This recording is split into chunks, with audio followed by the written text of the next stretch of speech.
Ayun, so good day sa inyo guys. Kahit hindi maganda yung ating market sa ngayon. So ngayon po ay July 15, 2020. So review pa rin tayo kahit paano para alam din natin yung nangyari dito sa ating PSEI market. Ayan, so hindi maganda kasi mukhang tayo na naman yung kulelat sa buong Asia.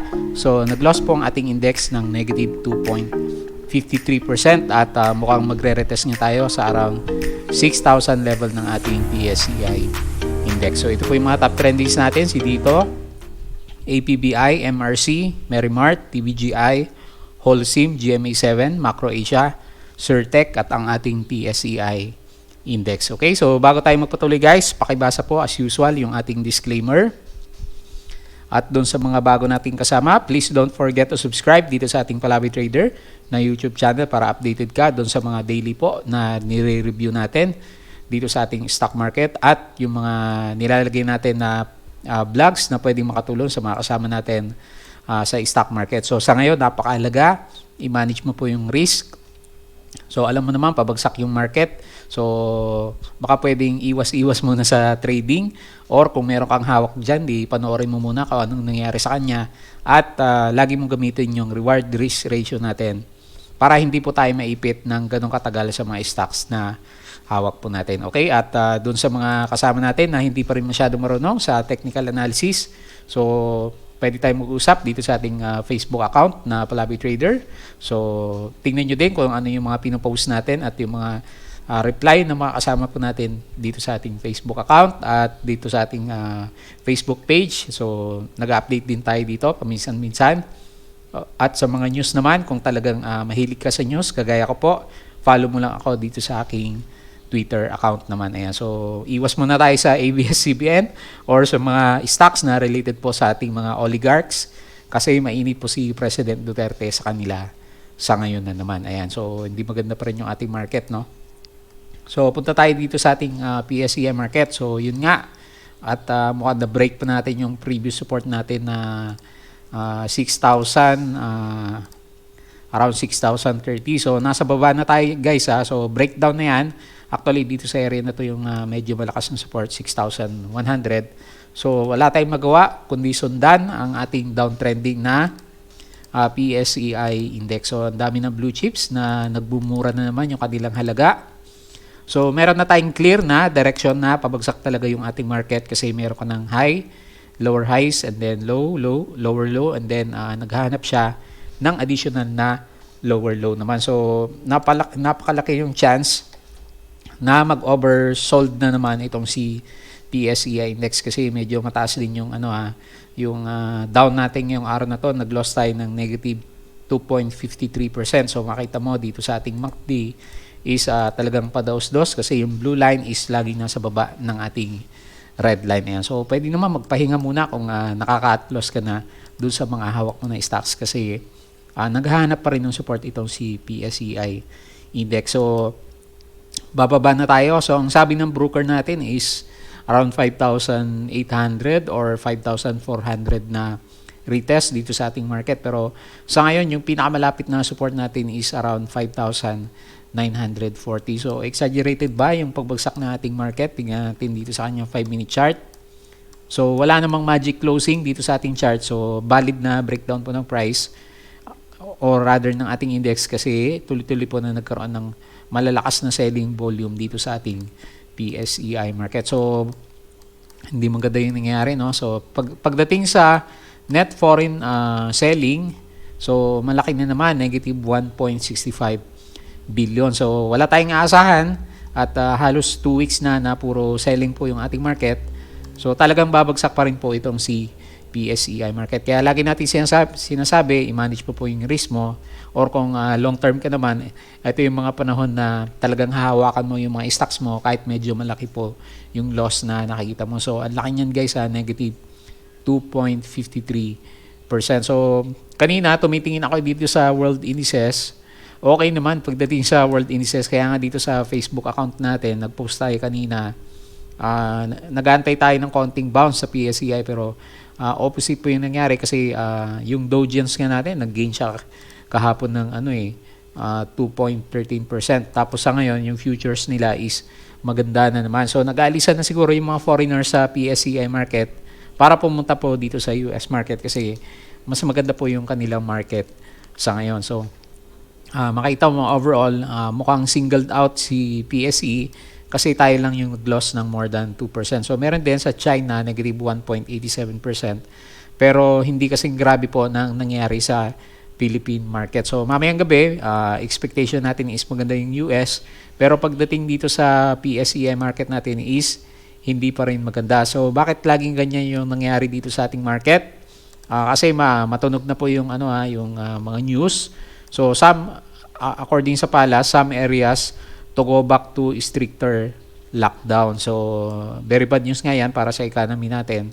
Kasi yung ibang MGCQ baka pumunta sa GCQ, and then yun nga sabi dito sa news na to ni ABS-CBN, very unlikely na mapunta sa MGCQ itong si Metro Manila. So pwede nyo pong basahin yung details neto. So ang sabi naman dito, but by and large the Philippines will be under MGCQ, sabi nitong si ABS-CBN. So yun nga lang, ang hindi maganda yung ibang GCQ, baka pumunta sa ECQ. So at ang sabi dito ay sabi ni Roque, relaxing the lockdown of 12 million people in Metro Manila was out of question. Ayan. So ibig sabihin, so mukhang magiging stricto pa yung lockdown dito sa ating Metro Manila. So walang business masyado na makakagalaw sa kanya. So ibig sabihin, ayaw ng investor sa kanya.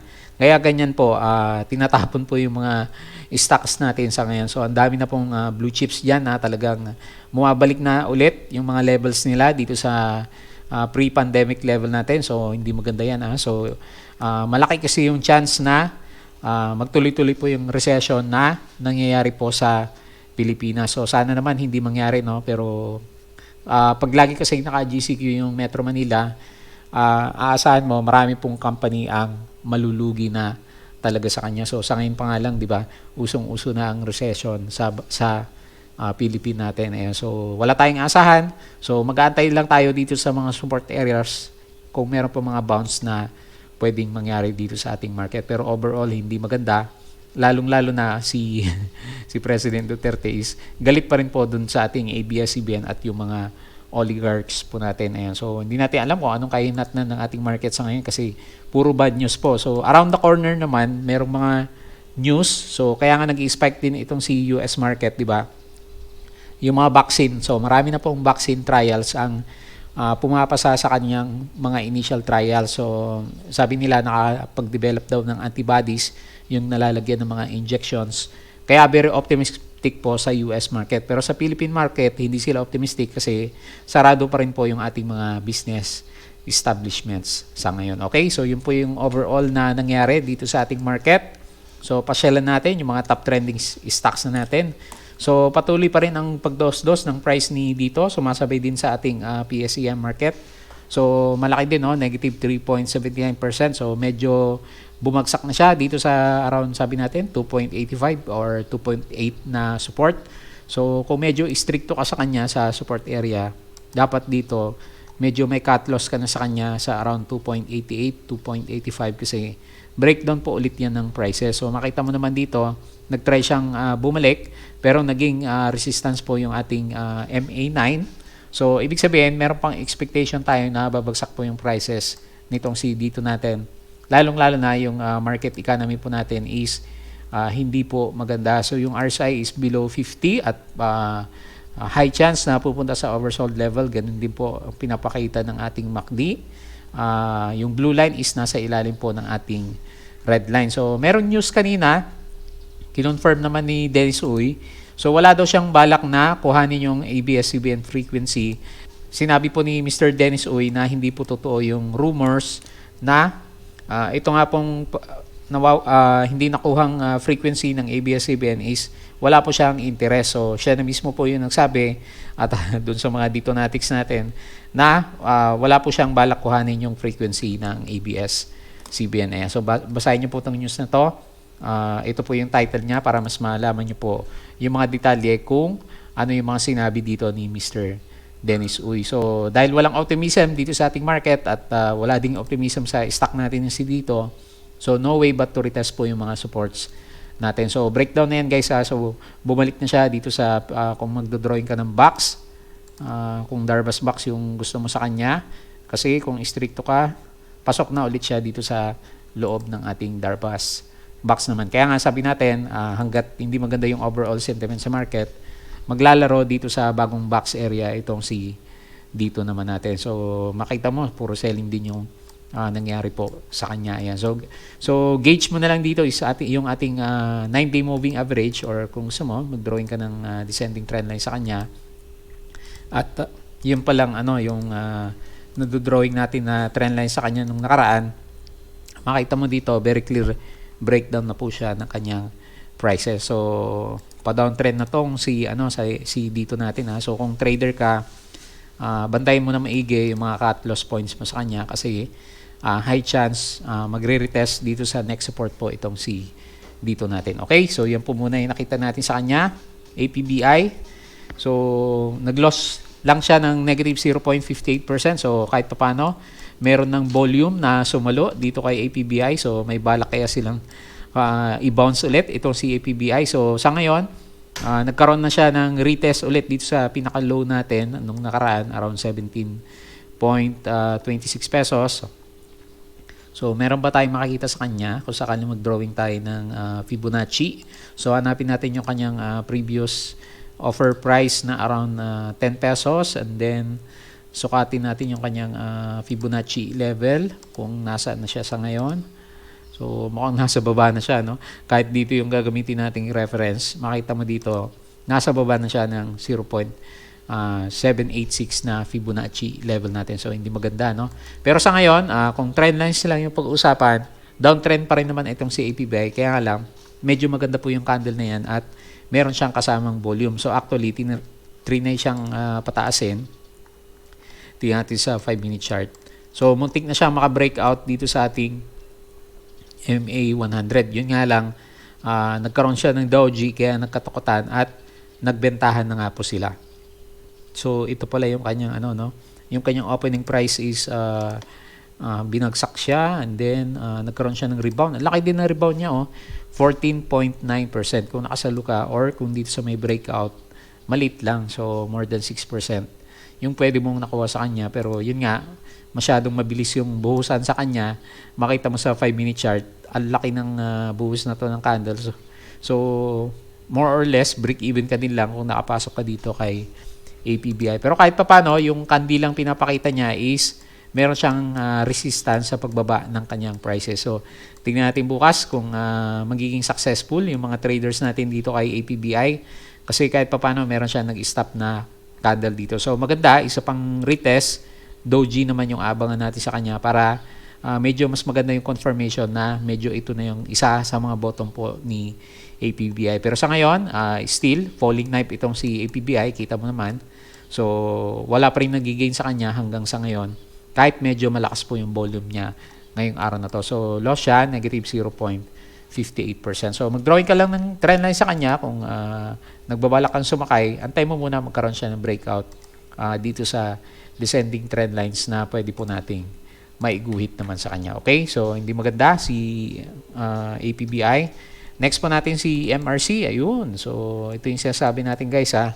Ang life cycle po ng mga pinitik na stocks is 2 to 3 days. So itong si MRC Allied, after niyang ceiling ba to, yung kahapon natin, after niyang almost magkaroon ng ceiling kahapon or ceiling kahapon, so sa ngayon makita mo naman binawi na rin siya, di ba? So meron talaga siyang bull trap, no? So pag akyat niya ng opening pa lang 20% na kagad, so ang lakas ng optimism sa kanya, binay up yung price, and then saka naman binuhos yung volume. So mas makita mo dito, mas marami pa nga yung volume na lumabas kaysa yung pumasok sa kanya. So mahirap saluin itong si MRC Allied guys ha. So kaya nga lagi kong sinasabi sa inyo, kung papasok kayo sa mga gantong stocks, huwag kayong mag-all in kasi mauubos po yung pera nyo pag laging ganyang kalalaki yung mga loss ninyo. Halimbawa mga 30%, 20%, so ilang beses lang yan mawa-wipe out po yung portfolio. So mas maganda talaga, huwag ka na lang pumasok sa mga ganito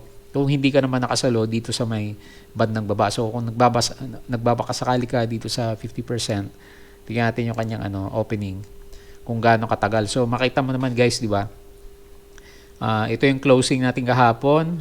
Wala pang 5 minutes. So punta tayo sa 1 minute para makita natin kung gaano katagal yung spike up.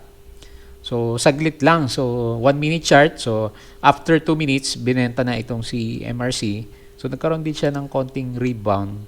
So kung nakasalo ka sa kanya, around 14%. Pero medyo mahirap pa pumasok talaga sa mga ganito kasi talagang tinatapon bigla yung mga volume niya. So balik tayo dito sa kanyang day chart. So tama ba yung nilagay nating support sa kanya kahapon? So nilagay nating support is around 0.1974 kasi sabi natin magsisilbi na cut loss level natin pag na-hit yan. So kung na-hit at pumasok ka dito kahapon sa kanya, sana nag-out ka na sa kanya kasi kahit pa paano, konti lang yung malulos mo sa kanya, di ba? Around 8 to 9% lang siguro yung loss mo sa kanya. Kaysa naman yung mga sumalo dito sa around 20% na gain niya nung opening. So, nabuhusan din naman siya. So, sa ngayon, mukhang babalik dito sa babang level itong si MRC natin. So, tingnan natin bukas kung may play pa rin siya. Pero tingin natin dahil hindi maganda yung environment, hindi na masyadong magbabalikan yung mga traders natin sa kanya. Siguro unless meron na namang pumasok na naman yung nag-gain sa kanya kahapon para pitikin na naman yung price nitong si MRC. So, hindi maganda yung chart nitong si MRC. So, ito yung nakita natin na support saka resistance sa kanya. So, kung nandito sa 0.1820, so ito lang yung possible upside mo. So, meron kang bounce na 9% and then meron kang risk na 8%. So 1:1 yung reward risk nitong si MRC kung pinasok mo siya. Pero medyo kakabahan ka din dito kasi ang laki po ng candle eh. So most likely ibabalik din dito sa bandang baba ang price po nitong si MRC. So nag-loss siya, negative 19.11% ngayong araw na to. So yung makasama natin, sabi, from property to holdings, yung gagawin dito kay MRC Allied. Pero yun nga, sabi ko sa inyo, so makita mo naman sa candle talagang super bullish siya, exaggerated yung bullish kasi isang malaking green candle po yung nakita natin kay MRC. So ang mas maganda pa, siguro makita mo, may gap up and then merong pag-akyat ng price bar natin pero mula sa umpisa hanggang sa taas, so meron lang nakaipon sa kanya sa bandang baba at tinulak po yung kanyang prices. And so sa ngayon, hindi na maganda ulit itong si MRC natin. Next si Merrimart. So falling knife pa rin itong si Merrimart. So nasa na kaya siya dito sa trend lines na ginuhit natin sa kanya kahapon. Balikan natin yung trend channel natin na padaos-dos. So mukhang tinatry niyang bumalik. So parang saktong-sakto, no? Sukat na sukat yung ating trend channel sa kanya. So hindi pa rin magandang pumasok guys kasi red candle and then medyo malaki din po yung volume na lumabas. So ibig sabihin naglalabasan pa rin po yung mga traders natin dito kay Merrimart. So kung medyo padaos-dos pa rin si PSEI bukas, so ang titignan mo na level sa kanya pag na-break itong 2.43, yan yung last support level natin sa kanya is mag-fill the gap na nga itong si Merrimart natin. So malaki din niya, negative 5.28%. So wala tayong makitang optimism dito kay Merrimart guys ha. So downtrending at iwas-iwas tayo sa mga ganyang stocks sa ngayon. So si TBGI, actually tinatanong ako bakit hindi ko na-review to kapon kasi kasama sa top trending. So hindi natin na-review kasi makita nyo naman talagang pinitik lang po yung price ni TBGI. So naghahanap din ako ng news sa kanya kahapon. Wala din naman tayo makita. So kasama lang siya doon sa mga napitik na stocks kasi ang market cap lang nitong si TBGI is 664.23 million. So kayang-kaya pong itulak to ng mga malalaki yung puhunan at makita mo naman dito sa price action ngayong araw na to. Talagang pag walang dahilan kung umakyat, walang dahilan, babagsak din yung ating stocks. Ang mahirap lang dito kay TBGI, hindi kagaya ni MRC Allied natin, kahit paano umakyat siya ng 20%. So meron kang time na umalis sa kanya na kahit konti, meron kang gain sa kanya. Itong si TBGI, biglang nawala po yung ating mga buyers. Ayan, so bagsak kaagad siya ng ilang kaagad to. Pagbukas pa lang is 18% and then tuloy-tuloy bumagsak at nag-loss na nga siya ng around 30% naman. So wala, balik ulit sa bokya itong si TBGI natin. So sa susunod guys, wag na kayo pumasok sa mga gatong stocks, no? O, okay lang kung medyo nasabayan mo siya yung kanyang pag-akyat, and then kunin mo na rin within the day yung kita mo sa kanya kasi ang laki niyan, di ba? Ceiling ba to kahapon? So halos ceiling siya, no? 48%. Tama ba yung nasusukat natin sa kanya? So, pag mga ganyan, laki na yan eh. So, hindi pa ba kukunin yung gains mo sa kanya? Lalong-lalo na pandemic po at pabagsak po yung ating PSCI market. So, anyway, tingin natin lalaroin pa rin itong mga stocks na to for the coming few days kasi wala naman pong ibang stocks talaga na mapuntahan. Kaya tayo, medyo iwas-iwas tayo sa mga ganito guys. Baka lalo pang mawala yung pera natin. At imbis na ilang percent lang yung matalo sa'yo pagdating doon sa mga stocks na merong volume, ganito yung mangyari sa portfolio mo sa kanya. So, iwas-iwas po tayo sa mga gantong stocks. Okay, next po natin si Holcim. So, pabagsak pa rin siya at yung RSI is very obvious, very bearish kasi nandito lagi sa baba ng ating RSI 50. So, it's a clear sign. Ito na ba yung nilagyan natin ng support kahapon? Nung huli nating review sa kanya. So, hindi pa naman siya masyadong bumagsak pala, no? So, ilang percent ba? Negative 2.96%. So, nung huling review natin, sabi natin, baka bumagsak sa around 4.56 itong si Holcim. So, sa ngayon, yung pinapakita po ng price action nitong si Holcim, talagang babagsak pa rin siya kasi wala pong optimism ng buyer. So, makita mo naman, medyo malaki ng konti yung volume. And then red yung candle natin at yung RSI is pabagsak po yung kanyang direction. Ayan. So very obvious, strong, very strong downtrend po itong si Holcim natin. Kaya ingat lang po muna kasi wala pang optimism sa kanya naman. Okay, next po natin si GMA7.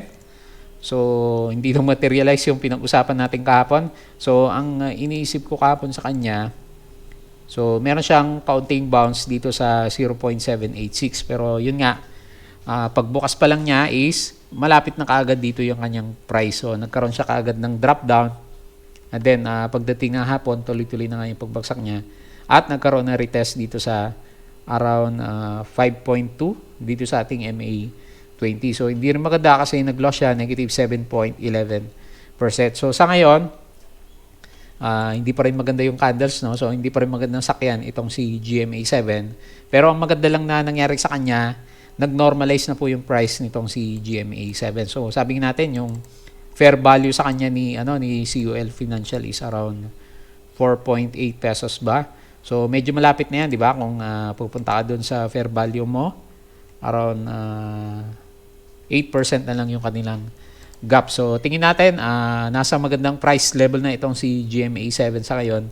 Yun nga lang, hindi pa rin magandang sumalo kasi tatlong malalakas na selling candles po yung nakita natin kay GMA7. So, siguro pag nahimasmasan ng konti si PSCI, pag mayroon siyang kaunting rebound, merong kaunting bounce na pwedeng mangyari kay GMA7. So, hindi naman natin inaalis na gaganda po yung business nitong si GMA7 kasi nga siya na yung top na broadcasting network ngayon sa Pilipinas. So, nawala na kasi si ABS-CBN sa ngayon.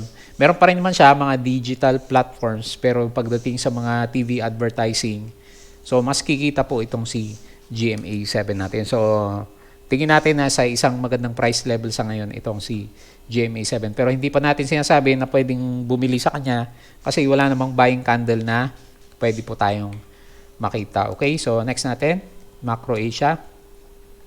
So, ayan, valid na breakdown po yan guys. So, baka hindi pa kayo nakakalabas dito kay Macro Asia.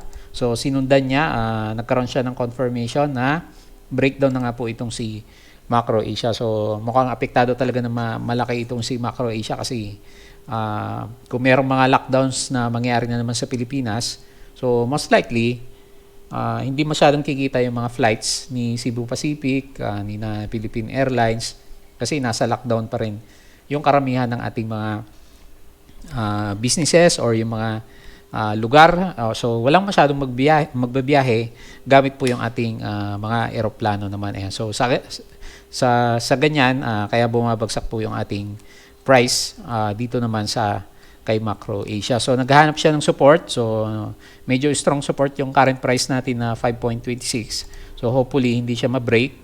At kung ma-break yan, maghanap siya ulit ng additional support area at around 4.87 naman. So siguro i-oversold na itong price nitong si Macro Asia kasi makita mo naman dito sa RSI talagang pabagsak po yung kanyang momentum. Ayan. So nag-lean tayo, meron pa rin correction po na pwedeng mangyari dito kay MAC. Kahit medyo malaki yung nangyari na drop down na negative 6.41%. Okay, so yan po yung nakita natin. Possible breakdown pa ng price. Certec, ito na yung last na review natin. So medyo lumalaban ng kaunti si Certec kanina pero mukhang hirap pa rin siya. So nagkaroon siya ng retest dito sa previous support natin. So ibig sabihin, yung 7.03 kung saan nagkaroon siya na retest, yan na yung bago niyang malakas na resistance level naman. So, hindi niya kinaya. So, tignan natin bukas. So, sana magkaroon siya ng Dow G para kahit pa paano magkaroon siya ng mga technical bounce at magkaroon ng retest dito sa ating MA9. Pero overall, nasa downtrend channel po itong si Certec natin. So, siguro baka ito yung sundan niya na downtrending channels kasi medyo makapag-drawing ka po sa kanya ng descending trend channel naman sa kanya. So, merong high, low, and then lower low.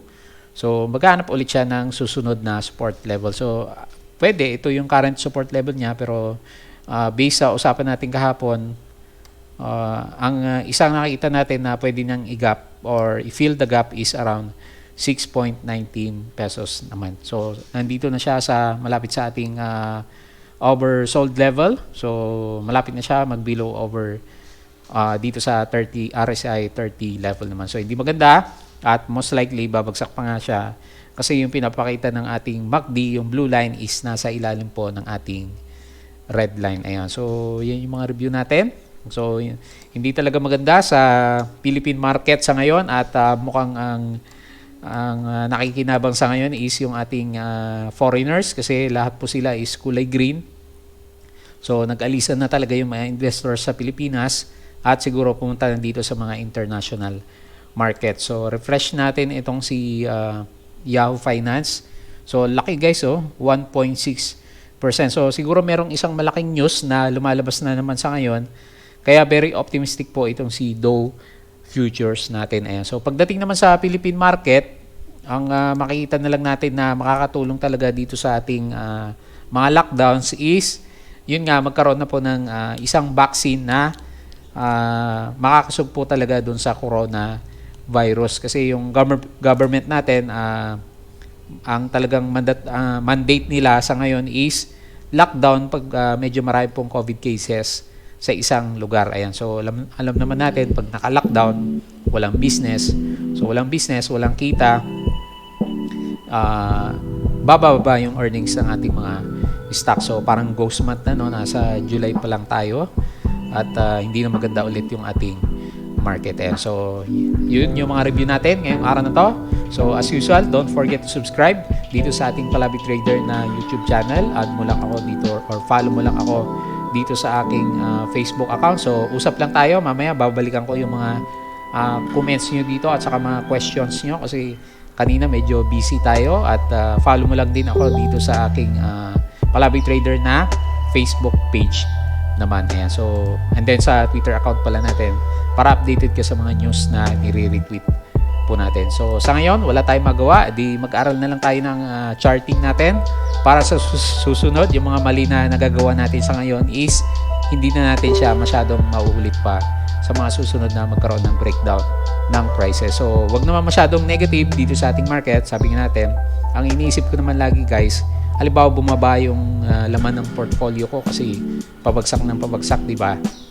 So, ang iniisip ko na lang, gawin mo siya, i-reverse psychology mo siya.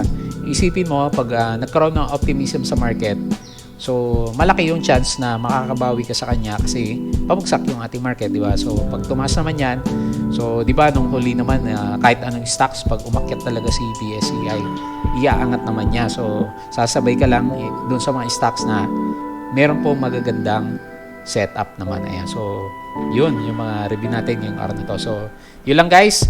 tingin ulit tayo bukas. Sana magkaroon ng konting technical bounce itong si PSEI kasi halos 2 weeks na siyang padaos-dos sa ngayon. Yun. So yun lang. Maraming salamat po sa inyong panonood at pakikinig.